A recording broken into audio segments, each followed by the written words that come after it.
Find another place, Mom. You're useless now. Those words were spoken in my own house, by my only daughter, Madison. For a moment, my knees went weak, but I didn't even cry. No tears, no shouting, just a strange emptiness, as if the ground itself slipped away from under me. I stood there in the living room, surrounded by the photos I had carefully arranged, portraits of Madison as a child, her first dance recital, the birthday cake with crooked candles I stayed up all night to bake. The same walls that once echoed with her laughter now swallowed her cruelty whole. And in that instant, I realized, the child I had raised was gone, replaced by a stranger who saw me not as her mother, but as an obstacle. Get ready, because what you're about to hear is not just a story, it's a reckoning. Comment below where you're watching from, and don't forget to subscribe to the channel for more stories like this. After Charles died, I told myself life would fold back into shape if I kept our home gentle and bright. I polished the brass handles every Sunday the way he liked, rubbed lemon oil into the banister until it shone like honey, and set fresh hydrangeas by the front window where the Savannah light slants in soft and gold. I kept the house ready for Madison, as if a room could call a daughter home. I arranged her childhood photos along the hallway, the way you'd lay breadcrumbs through a dark wood. There she was with sticky fingers and a paper crown. There she was with the awkward haircut she begged for in 9th grade. There she was in her prom dress, chin tilted like a girl already peering over my shoulder into some richer world. Come for dinner any night, I told her after the funeral. No need to call. I'll make pot roast the way Dad liked. I said it into the quiet of her voicemail, then baked anyway, slow and steady, onion sweetening, thyme popping in hot oil. Just in case she came through the door with the old clatter and the old laugh. Grief did odd things to my days. I'd step into the pantry and forget why I was there, hold a teacup and hear Charles's whistle from the garden, only to remember that sound now lived only in me. Still, I believed in small salvations. The absurd comfort of neatly folded dish towels, the way clean sheets promise a decent night's sleep. Order invites grace, Charles used to say when he'd line up his pens on his desk. I pictured a gentle, ordinary future. Sunday suppers, a high chair dragged to my kitchen table, a grandbaby toddling along the hallway trailing biscuit crumbs while I pretended not to see. Madison rolling her eyes at my stories but staying long enough to ask for the recipe. It wasn't grand. It was enough. I knew she'd been drifting from me years before Charles's heart finally gave out, but I chalked it up to ambition. Madison had always wanted more, shinier, louder, faster. Temporary, I told myself. She'll circle back. I hung on to that thought the way I hang on to the rail in summer storms. So I prepared the house as if preparing my heart. I sorted Charles's suits, keeping the navy one he wore to our 40th anniversary. I turned his study into a quiet sitting room with a rug I found at a estate sale, soft as moss. I stacked photo albums on the coffee table. Madison, birth to 5, Madison, school days, Madison, becoming. On the first page of Becoming, she is 12 and sunburned, holding a crooked clay pot. It's ugly, she declared, defiant.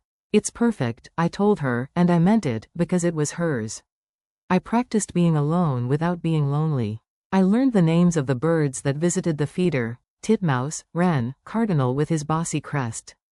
I walked early, when the city smelled of wet brick and jasmine, when the delivery trucks sighed and the fountains hadn't yet grown chatty. I came home to an old house that answered my key with a faithful click. There is comfort in things that stay. When Madison did call, her voice was brisk, as if kindness were a currency she preferred not to spend.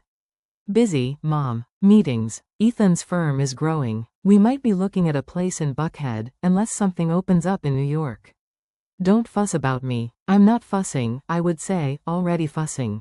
I made your favorite lemon cake. A beat of silence. Mom, I'm not 8. I know, I'd murmur, and I'd tuck the phone against my shoulder and cut a slice anyway, because I am a woman who believes in leaving a light on. After the funeral, she came by with takeout salads and a white paper bag of macarons she said were decent. She kissed my cheek without landing. You should sell this place, she said, eyes sweeping over the crown molding, over the bowl of clementines, over me. Downsize. Get a condo with an elevator. Or a facility, something with staff. Staff? I echoed, as if I were a hotel. For safety, she said, already bored with the subject. Anyway, Ethan's got ideas about leveraging assets. You're sitting on equity, Mom. I wanted to say, this is not equity. This is where you lost your first tooth and I kept the little pearl in an envelope labeled, firsts. This is where your father spilled wine on Thanksgiving and laughed until he cried. This is where the dog scratched the door the night you were late. This is a house that knows our name. Instead, I poured tea. She sipped, glanced at her phone, and left in a flurry of perfume that never smelled like her, not really. I washed 2 cups and told myself not to take it personally.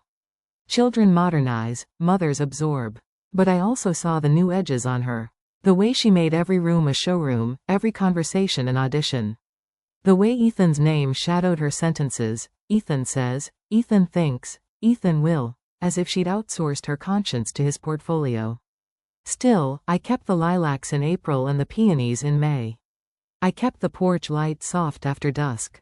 I kept her room exactly as she left it, the old quilt, the chipped ballerina lamp, the ribbon from the county science fair she didn't win but insisted on keeping. I told myself that when the first real thunder of grief finally rolled through her, she would turn toward home the way a weather vane turns toward wind. I waited. I practiced forgiveness before there was an apology to receive. I practiced it like scales on a piano, clumsy at first, then easier. She is young, she is dazzled, she is mine. I pressed grief flat between the pages of routine and called it strength. The day everything shifted, the air felt charged, like the moment before August rain. The camellias shook with bees. Somewhere down the block a screen door banged. I had just set lemon bars to cool when tires hissed against the curb, and a sleek black car slid to a stop in front of my porch as if my home were a valet stand.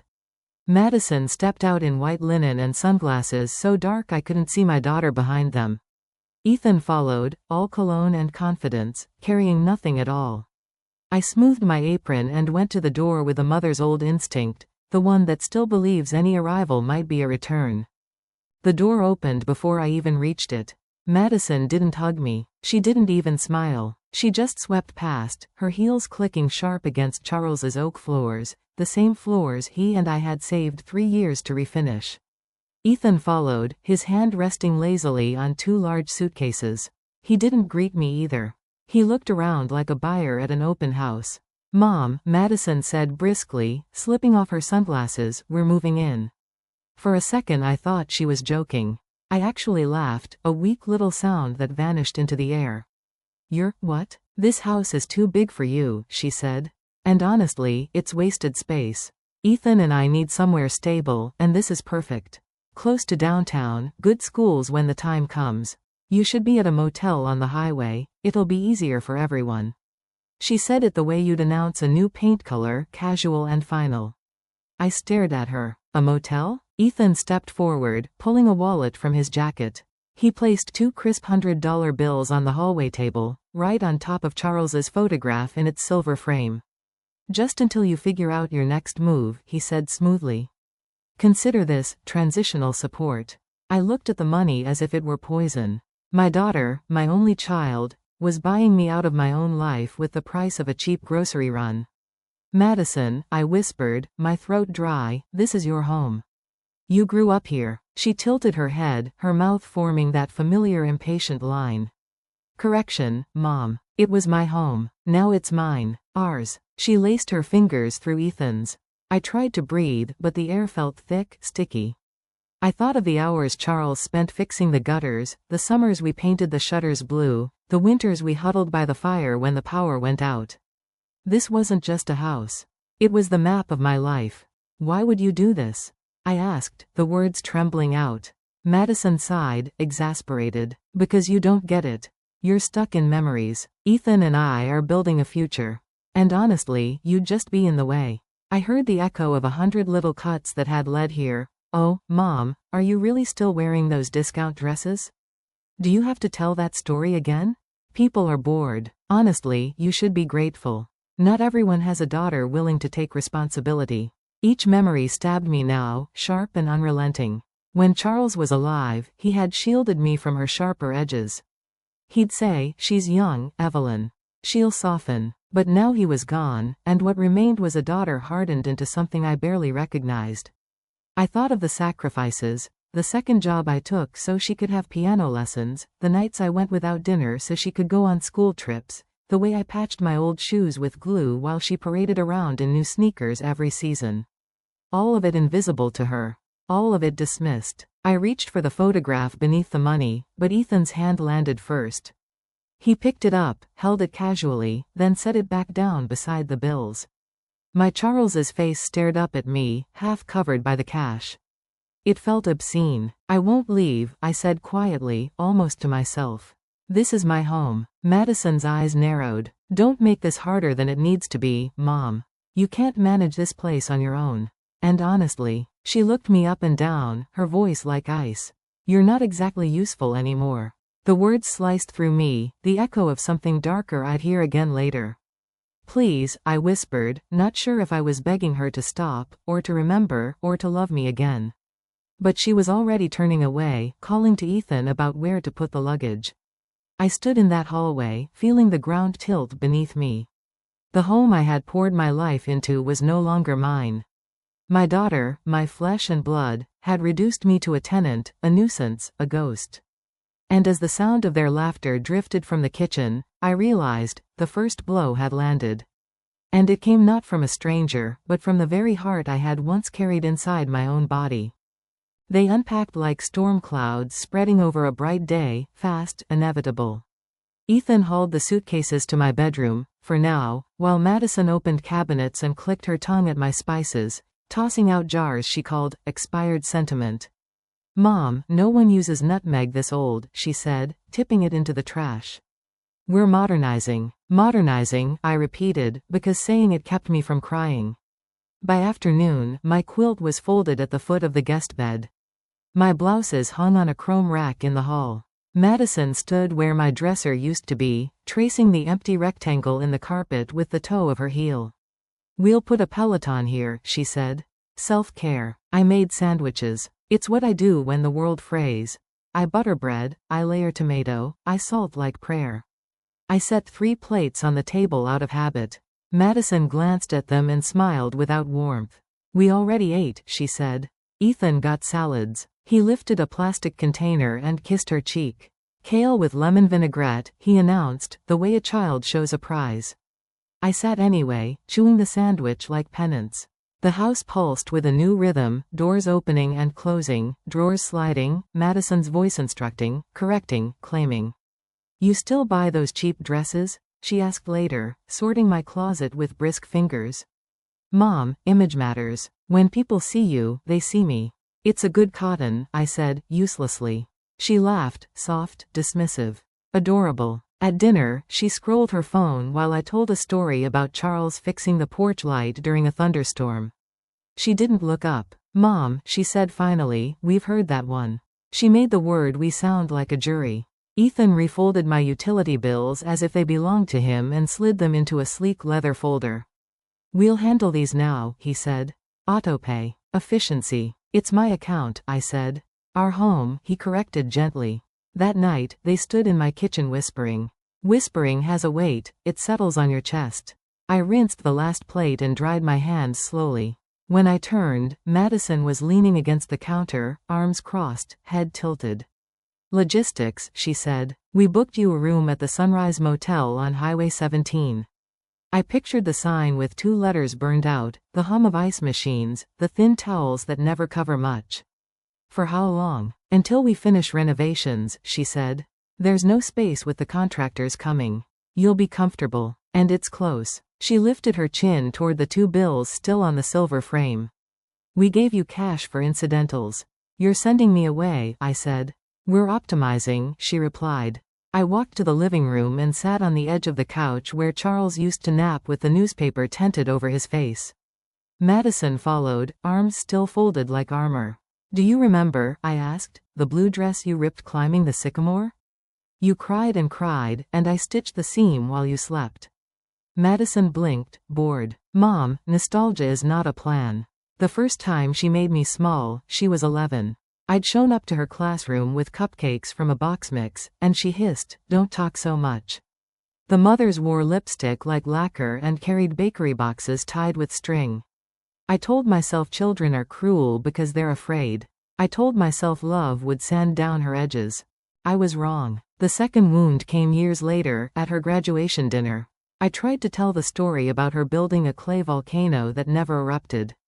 Madison rolled her eyes. "Let's keep it interesting," she said, and everyone laughed the way you laugh at a signal.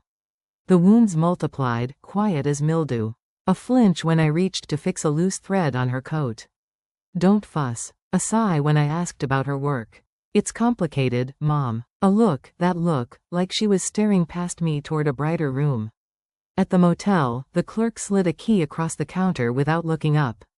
The hallway smelled of bleach and cigarettes.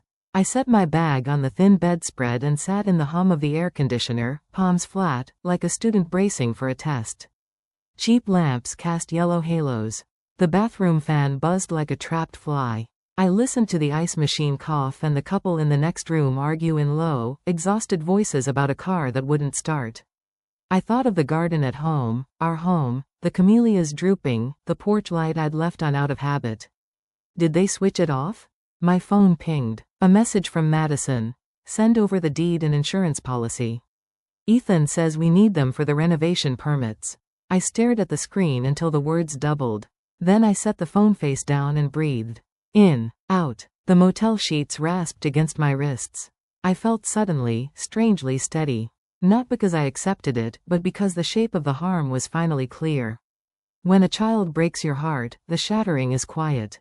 Others don't hear it. You learn to hold the pieces in your pockets and smile without bleeding on anyone. But that night, alone in that humming room, I realized I had been bleeding for years. I reached into my purse, past the tissues and peppermints, and found the old business card I'd tucked into a side sleeve the week Charles died. Whitman and Company, Estate Law. Mr. Whitman with the gentle hands and the eyes that always found mine at the reception after the funeral. I placed the card on the bedside table and smoothed it flat with 2 fingers. The room vibrated with the air unit, with highway noise, with my pulse. "Enough," I whispered to the cheap wallpaper. "Enough." In the morning, I would call. Tonight, I let the hum hold me until sleep came in slow, broken waves, carrying me not home, but towards something I had not felt in a long, long time. The first sharp edge of resolve. The next morning, the motel room felt smaller than ever. Thin light pressed through the curtains, painting everything the color of old paper. My back ached from the hard mattress. I boiled water in the plastic coffee pot, poured it over powdered creamer, and tried to pretend it was breakfast. On the nightstand lay the card I had smoothed out before sleep. Mr. Whitman, attorney at law. Charles's lawyer, the one who had come to the funeral with damp eyes and a steady handshake. I picked it up now like it was a lifeline. My thumb hovered over the phone. I thought of Madison's face, cold and perfect, dismissing me with $200 like I was a beggar. I thought of Charles's laugh in this house, the way he used to whistle while fixing the fence. And I dialed. "Evelyn?" His voice was warm, surprised. "My dear, I was wondering when you'd call. I need to see you," I said, and my voice cracked. "Of course. You should have been at the reading. Can you come today?" The word reading made my stomach lurch. What reading? Silence, then a slow sigh. "Evelyn, Charles's will. It was read last month. You were expected. Madison and her husband were there." The phone slipped in my hand. No one told me." "Come in," he said. "Right away. There's something you need to know." The law office smelled of polished wood and lemon wax. Mr. Whitman rose from behind his desk when I entered. His gray suit was neat, his tie a little crooked, as if he had dressed too quickly. "Evelyn," he said, taking my hand. You look like you've been carrying more than your share." I sat stiffly, my purse clutched like armor. "Tell me about the will." He adjusted his glasses, pulled out a thick folder, and slid it toward me. "Charles left you everything. The house, the accounts, the investments. Madison was given a trust fund, but conditional." "Conditional?" "Yes. Conditional upon her caring for you with dignity. Providing companionship, ensuring your comfort. If she failed, the trust would be frozen. The estate would remain solely yours." I stared at him, unblinking. "You mean?" He nodded. "By law, Madison forfeited her inheritance the moment she mistreated you." The room tilted. My chest tightened. All those sharp words, useless, in the way, outdated, they hadn't just been cruel. They had been costly. She had destroyed her own future, blind to it. Ethan didn't mention any of this, I whispered. No, Whitman said grimly. Because Ethan had other plans. I've seen documents, signatures that don't match, accounts that seem to have shifted. Someone has been tampering. I pressed a hand to my mouth. My Charles, who had always been so careful, so protective, his final wishes twisted into a weapon against me. Whitman leaned closer. Evelyn, I don't say this lightly. You need more than a lawyer. You need someone who can investigate. That night, back in the motel, I called the number he gave me. A detective named Olivia Carter answered. Her voice was brisk, all business. Mrs. Parker? Mr. Whitman explained the situation. I can meet you tomorrow. Bring any documents you have, deeds, account statements, letters. And be prepared. If they've forged papers, it won't just be civil. It could be criminal. Criminal. The word hummed in my ears long after the call ended. I looked around the room, at the peeling wallpaper, the humming air conditioner, the bedspread patterned with faded flowers. For a moment, I felt like a character in someone else's tragedy. But then I touched Charles's photograph, the one I kept tucked in my wallet. His eyes seemed to tell me, stand up. You're stronger than they think. The next day, Olivia arrived. She was younger than I expected, maybe 40, her hair pulled back, her blazer sharp. She shook my hand firmly, then laid out her recorder, her notepad, her camera. Let's start with the basics, she said. Tell me what happened from the moment Madison walked into your house. I told her everything. The suitcases, the money on the photo, the motel, every detail I could recall. She scribbled notes quickly, eyes narrowing at certain moments. Ethan Brooks, she repeated. That name's come up before. He's been tied to questionable banking moves. Nothing stuck, but smoke like that usually means fire. My stomach knotted. And Madison? She's his shield, Olivia said. He uses her family name, her access, her trust. But if she's been complicit, well, the law doesn't care who masterminded what. Fraud is fraud. Fraud. Crime. Prison. Words I never thought would circle my child. Olivia closed her notebook. Mrs. Parker, I'll dig into their accounts. But I'll need your cooperation. If we move forward, you may be asked to wear a wire. I stiffened. A wire? Yes. To record their offers, their threats. To catch them in their own words. Do you think you can do that? My hands trembled. The thought of confronting Madison, my own daughter, with a hidden recorder against my chest, it felt unbearable. But then I remembered the way she had said, "You're useless now." And something inside me hardened. I can do it, I said. That night, I lay awake listening to the hum of trucks on the highway. The motel smelled faintly of mildew and fried food from the diner next door. But in my chest, something new had begun to stir. Not just grief, not just anger, resolve. For years I had been shrinking, apologizing, smoothing over rough edges. But Charles had left me more than a house. He had left me the truth. And I would not let Madison bury it under Ethan's lies. I closed my eyes and whispered into the dark, "You picked the wrong mother to betray." And for the first time since Charles's death, I slept without dreaming of loss. I dreamed of justice. Olivia worked quickly. By the end of the week, she had a timeline, a tangle of accounts, and a map of my own life covered in someone else's fingerprints. Ethan had moved small amounts first, fees, reimbursements, renovation retainers. Then the numbers fattened, splitting into tidy rivers across banks with marble lobbies and smiling tellers. Madison's name sat on several authorizations like a ribbon on stolen gifts. "We'll need federal help," Olivia said, sliding a folder toward me in the motel breakfast room that smelled of waffles and bleach. "The pattern crosses state lines. I've already looped in a contact. They'll brief you." The agent arrived with sleeves rolled and a wedding ring he turned when he thought. "Agent Ramos," he said. "I'm sorry you're here because of your family, ma'am. But you're brave to be here at all." Brave. I didn't feel brave. I felt old and humiliated and very tired. But I nodded as if the word fit. They showed me the wire. A thin disc the size of a quarter, adhesive backing, a tiny switch. "We'll coach you," Ramos said. "Your job isn't to argue. Your job is to invite them to talk. Let them reveal intent. What if I freeze? I asked. Then you breathe, Olivia answered. And you remember who you are, Mrs. Parker. Who I was. A wife who had set lilacs in a jam jar every spring. A mother who stood in gym bleachers writing checks for field trips we couldn't afford. A woman someone's daughter now called useless. We rehearsed at the motel table. My lines were simple, terrible. I'm scared. I don't want trouble. Can we settle this quietly? If they offered hush money, if they admitted to forgeries, if they pressed me to sign, Ramos said that was the net. Call Madison, Olivia said at last. Tell her you miss her. Ask to meet somewhere she'll control, so she feels safe. Restaurants are good, public, noisy. Our team blends. I dialed. My throat felt raw, as if I had swallowed gravel. Mother? Madison answered, cool as a winter tile. I'd like to see you, I said.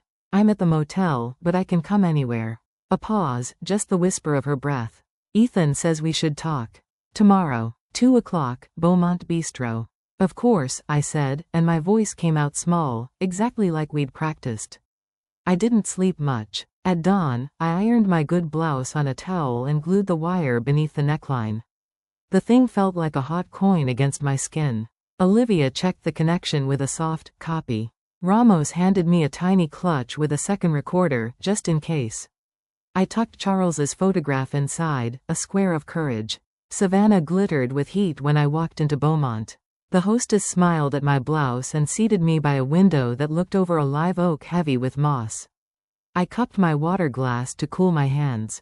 Madison arrived 10 minutes late, sunglasses on, phone in hand, Ethan a polished shadow behind her. She kissed the air near my cheek. Ethan didn't bother. Mom, she said brightly, as if we did lunches. Let's be civilized, okay? Of course, I whispered. I don't want trouble. Ethan leaned back. Then let's keep this clean. There have been misunderstandings. You're grieving. We all are. I fiddled with my napkin, let silence pool. Ramos had told me silence was bait. Madison sighed. We don't want courts. Headlines help no one. Here's what we propose. $5 million to you, immediate. We keep the house, since we're investing in it. You stop asking questions about accounts you don't use. $5 million. The number swam. I heard my own heartbeat in my ears, the wire warm as a fever. I didn't know there were accounts, I said. Ethan, did you sign my name? His smile didn't reach his eyes. Evelyn, signatures are a formality. Families streamline. Madison touched his sleeve, impatient. Mom, please don't be dramatic. You always trusted me. Trust me now. Like with the motel? I said softly. She tilted her head, that bored judge look she'd perfected as a teen. You were overwhelmed. We made an executive decision. About your father's will? I asked. About my competency? Her gaze flickered. Ethan's hand tightened around his glass. For a second, the mask slipped. Look, he said, lowering his voice. No one needs the ugly words. Fraud, forgery, so harsh. The truth is, Madison's entitled. She's his heir. You're temporary. Temporary. I let my fingers shake. I'm scared, I whispered. What if someone finds out? Ethan smiled again, that practiced banker's mercy. No one will find out. Not if we agree today. Madison leaned forward, her perfume a cold flower. Take the money, Mom. Sign the release. We'll call a car for you to the motel. You can rest. Imagine how relieved you'll feel. I looked past her to the window. A dragonfly skimmed the glass like a stitch sewing sky to tree. When I spoke, I aimed for the old mother's tremble. Bring the papers, I said. If I sign, will you promise to visit? To keep the garden? To say hello to your father's chair when you pass it? Something flickered. A flash of the girl who once slept with her head in my lap. Then Ethan's phone buzzed, and whatever softness there was vanished. We have the papers, he said, pulling an envelope from his briefcase. Standard NDA, transfer confirmations, power of attorney updates. Power of routine, he said. Our attorney drafted it. Initial here, here, and here. The pages trembled in my hands. My thumb brushed the wire. I thought of Charles aligning his pens, saying, "Order invites grace." I thought of a woman who had spent years apologizing for taking up space.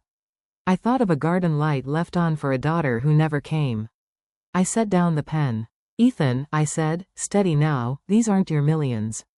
And this isn't your deal. His eyes sharpened. Excuse me? This is a crime. The room seemed to inhale. Chairs scraped. Somewhere a spoon clinked against china. Madison's face went white, then red. Mom, she hissed. Lower your voice. I didn't. Agent Ramos, I said, lifting my chin, we're done here. The man at the corner table stood first, then the woman by the bar, then another near the door. Badges, fast and sudden, like thunder after lightning. Ethan Brooks? Madison Parker? Ramos's voice was calm. You're under arrest for bank fraud, forgery, wire fraud, and elder exploitation. Madison's chair tipped as she lunged for me. You did this? I held her gaze. No, I said softly. You did. They cuffed Ethan. He laughed, a brittle sound. You can't prove. We can, Ramos said, nodding toward my blouse. And so can she. Madison's hands shook as they brought hers behind her back. For a second, she looked 10 again, scraped knee furious. Mom, she choked, please. Dignity, I said. That was the condition. They led them away through the hush of the restaurant, past white tablecloths and glossy menus and a window filled with live oak and dragonflies. I sat very still, my palms flat on linen, the wire cooling against my skin like a coin dropped into clear water. Olivia slid into the empty chair. You were perfect, she said. You held the line. I nodded, though my hands began to tremble now, the delayed thunder of everything. What happens next? Paperwork. Statements. Then you go home. Home. The word felt startling in my mouth, bright and new as a lemon slice. I pressed the clutch to my chest. Through the leather, Charles's photo warmed my palm. Let's go, Olivia said gently. You've carried enough. 6 months later, the house didn't echo anymore. I filled Charles's old study with sunlight and brushes, canvases leaning against the walls like quiet witnesses. I painted mornings in Savannah, roses opening in the garden, blue shutters glowing in the afternoon heat. The headlines came and went. Banker and wife arrested for fraud. Neighbors whispered at the market. But I walked with my head high. I founded the Evelyn Parker Foundation for Elder Justice, a name that still makes my chest tighten with pride. We help women who've been tricked by the very children they raised, women who thought love was protection only to find it used as a weapon. I travel now. I speak on television. Reporters ask if I'll ever forgive Madison. She sends letters from prison, pages filled with apologies or excuses. I wouldn't know. I never open them. Some doors stay closed. Because real revenge isn't prison. Real revenge is living so fully, so loudly, that betrayal shrinks to silence. Thanks for listening. Don't forget to subscribe, and feel free to share your story in the comments. Your voice matters.